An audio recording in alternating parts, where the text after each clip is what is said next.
Well, as I said, it's my final show of the year and it is a big one. I've got an exclusive interview with United States Congressman Brad Wenstrup on his investigation into the origins of COVID. That's coming up later.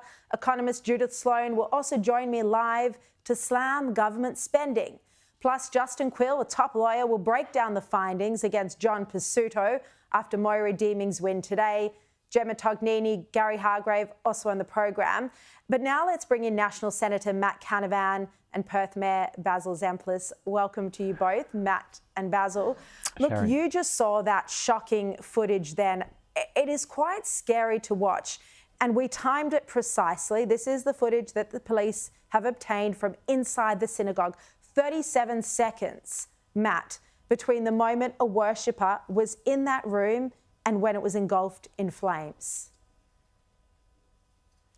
Well, we can just be thankful, Sharri, that no one was hurt or injured from these shocking events in Australia. It has shocked the country.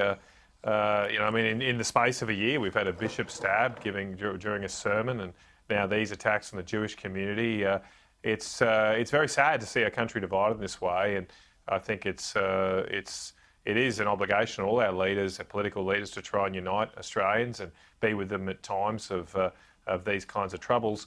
It's good to see the Prime Minister finally do that. It's been a bit belated, but look, we just got to stop trying to pit Australians against Australians. The vast majority of Australians do want to get along. There's obviously a small minority among us that are trying to cause us to divide ourselves, to fight against each other. But what we've got to do is bring those perpetrators to justice, find who these people are, make them account for the full account of the law. And then otherwise, we've got to get together as all Australians of all different faiths. We're very lucky to be in this country, and I think that one of the things that makes this such a harmonious and prosperous country over time is that we've generally been able to leave centuries-long ethnic conflicts to other parts of the world. We're very lucky here in this country that we don't have generational conflict of any great note, and long may it stay that way. Well, it's not staying that way anymore. It hasn't stayed that way for the past 14 months, but I agree it was, up until that point, largely safe and free of racism.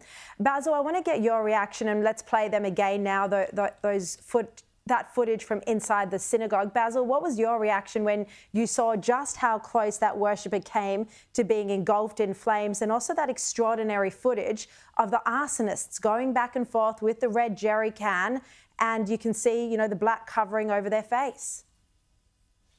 Absolutely horrific, isn't it? And as Matt has just said, how lucky we all are that the clash of times, the lighting of those explosives and that worshipper leaving that place of worship didn't just coincide that tiny bit closer, because we know what would have happened. What we also know is this was a person and people intent on destruction. It was a crime fueled by hate. It's unnecessary. It's not what we like in our country. We want it stamped out, and we want the message about it being stamped out to be very clear and to be coming from the very top. And as Matt has said quite correctly, the Prime Minister is in and on now, but it has taken some time, and these messages need to be clear, they need to be concise, and they need to be immediate, that this sort of behaviour will never be tolerated in our country.